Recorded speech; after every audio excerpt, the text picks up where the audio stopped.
Hello to my beautiful people, कैसे हैं आप? I hope you all are doing great. Welcome back to my channel. आशा करती हूँ आप सब खुश हैं, स्वस्थ हैं और अपना बहुत सारा ध्यान रख रहे हैं।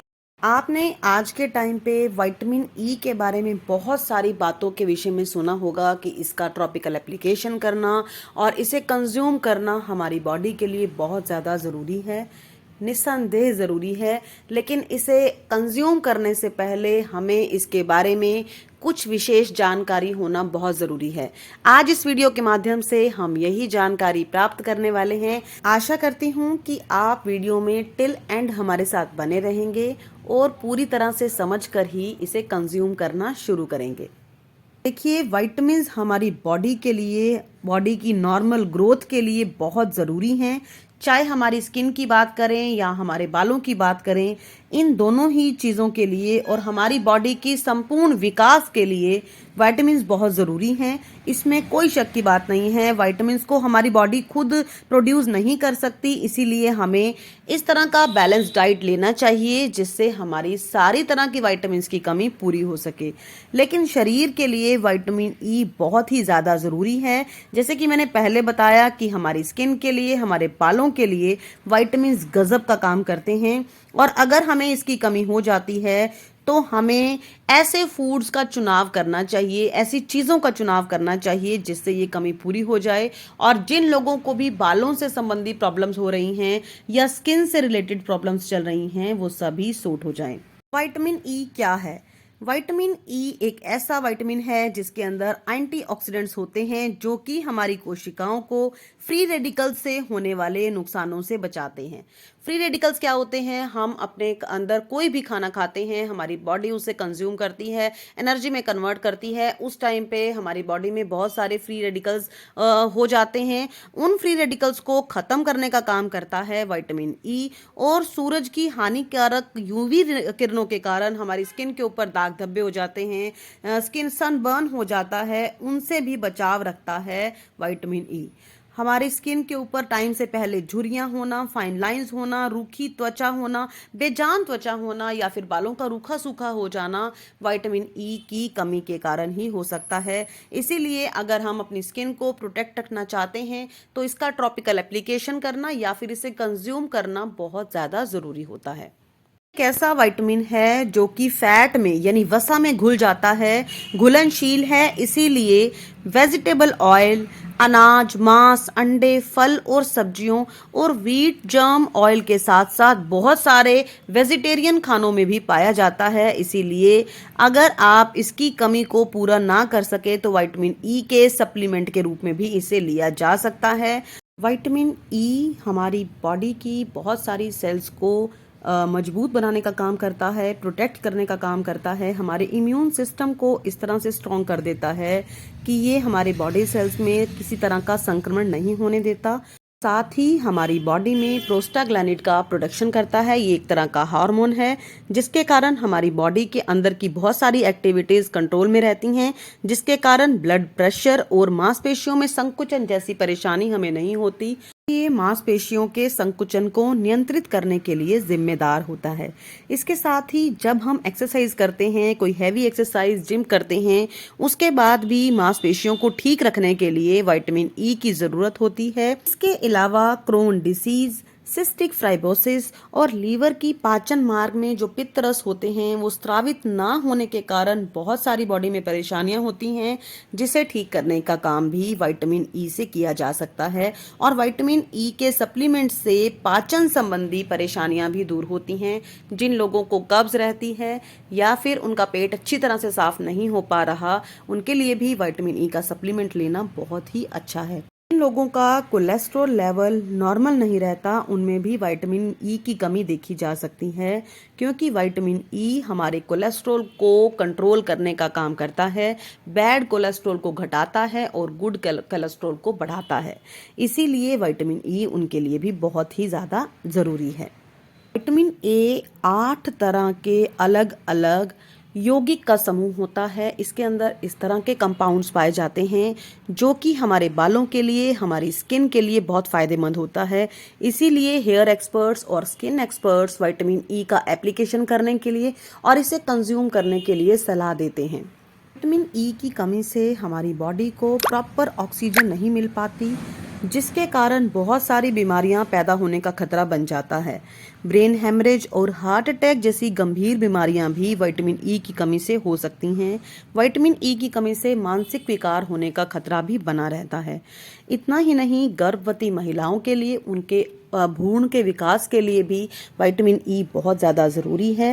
विटामिन ई एक इस तरह का विटामिन है कि RDA की बात करें तो वो पुरुषों और महिलाओं के लिए लगभग एक जैसा ही होता है, और 14 साल की उम्र से ज़्यादा इंसान को या बड़े इंसान को 15 मिलीग्राम यानी 15 mg पर डे इसे कंज्यूम करने की ज़रूरत पड़ती है। हमें इससे ज़्यादा इसे कंज्यूम नहीं करना चाहिए। जहाँ तक हमारे खाद्य पदार्थों की बात करें तो बहुत सारे ऐसे खाद्य पदार्थ होते हैं जैसे वेजिटेबल ऑयल, सूखे मेवे, बीज, हरी पत्तेदार सब्जियों में विटामिन ई पाया जाता है। पिछले दिनों ही मैंने आपके साथ एक वीडियो शेयर किया था जिसमें मैंने आपसे बात की थी कि विटामिन ई हमारे को ज़रूरत पड़ता है हमारे बालों को स्वस्थ रखने के लिए। इसीलिए मैंने आपके साथ कद्दू के बीज और सनफ्लावर सीड्स यानी सूरजमुखी के बीजों को रोज़ाना कंज्यूम करने की बात कही थी। वो इसी लिहाज से कही थी कि बालों के लिए ये चीज़ें वरदान हैं। अगर आप कुछ दिन सूखे मेवों को और साथ ही सीड्स को अपनी डाइट में शामिल करेंगे तो विजिबल चेंजेस देखे जा सकते हैं आपके स्किन के टेक्सचर में और बालों के टेक्सचर में। यकीन ना हो तो कुछ दिन अपना के देखिए, इसका कोई भी साइड इफेक्ट भी नहीं है। इसके अलावा बहुत सारे फलों में भी विटामिन ई पाया जाता है, जैसे हरा जैतून यानी ग्रीन ऑलिव्स, एवोकाडो, आम, कीवी फल, ब्लैकबेरी, काला अंगूर, खुमानी और करौंदा यानी सूखा हुआ करौंदा भी लिया जा सकता है अपनी डाइट के अंदर अगर आपको विटामिन ई की कमी है तो। इसके अलावा अगर हम सप्लीमेंट्स लेने की बात करें तो एक्सपर्ट्स बताते हैं कि हमें इन सप्लीमेंट्स को कितनी मात्रा में लेना चाहिए या नहीं लेना चाहिए। इसके लिए कुछ विशेष बातों का हमें ध्यान रखना चाहिए कि आप बहुत सारी वीडियोस में सुनते होंगे कि विटामिन ई का सप्लीमेंट लेना शुरू कर दीजिए, लेकिन विटामिन ई ज़्यादातर हेल्दी लोगों के लिए सेफ होता है।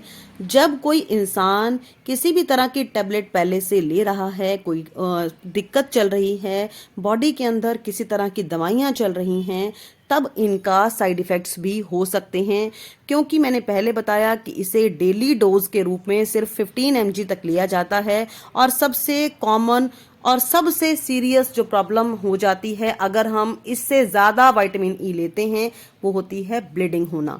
नोज़ ब्लीडिंग भी हो सकती है, और बच्चों के अंदर विटामिन ई हमारे आंतों में जाकर खतरनाक डिफेक्ट का कारण भी बन सकती है।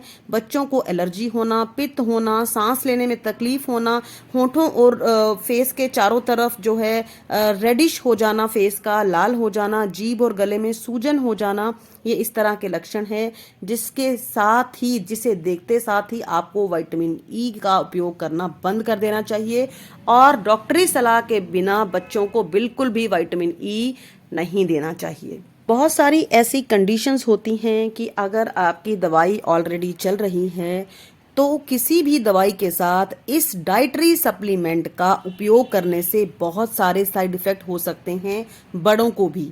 इसीलिए दोनों दवाओं का एक साथ उपयोग करना एक अच्छा उपचार हो सकता है अगर आपको इसके लिए डॉक्टर से सलाह लेकर आप इसे कंज्यूम कर रहे हैं। अगर आप डॉक्टर की सलाह के बिना अपने आप विटामिन ई की टैबलेट को अपनी डाइट में शामिल कर रहे हैं और पहले से ही दवाइयाँ ले रहे हैं, किसी ना किसी प्रॉब्लम से जूझ रहे हैं, तब आप बिल्कुल भी इसका उपयोग नहीं करेंगे। अपनी डाइट के द्वारा ही आप विटामिन ई की कमी को पूरा करने की कोशिश करेंगे। इसके बारे में सर्च करेंगे कि किन चीज़ों में ना विटामिन ई होता है जो कि स्पेशली आपकी बॉडी के लिए ज़रूरी है।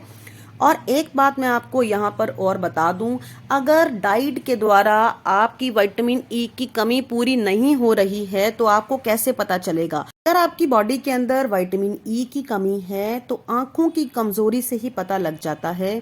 अगर आपकी आंखों में कमजोरी महसूस कर रहे हैं आप, अगर चश्मा लगाकर भी आपको प्रॉपर नजर नहीं आ रहा, आंखों में स्ट्रेस भी हो रहा है, आंखों के चारों तरफ काले घेरे हो गए हैं, या फिर अगर आपका इम्यून सिस्टम कमजोर हो गया है, यानी आपको बदलते मौसम के साथ जल्दी जल्दी बीमारियां हो रही हैं, सर्दी जुकाम इत्यादि, तब आप डॉक्टर के परामर्श से विटामिन ई के सप्लीमेंट्स लेना शुरू कर सकते हैं। उसके बिना बिल्कुल नहीं।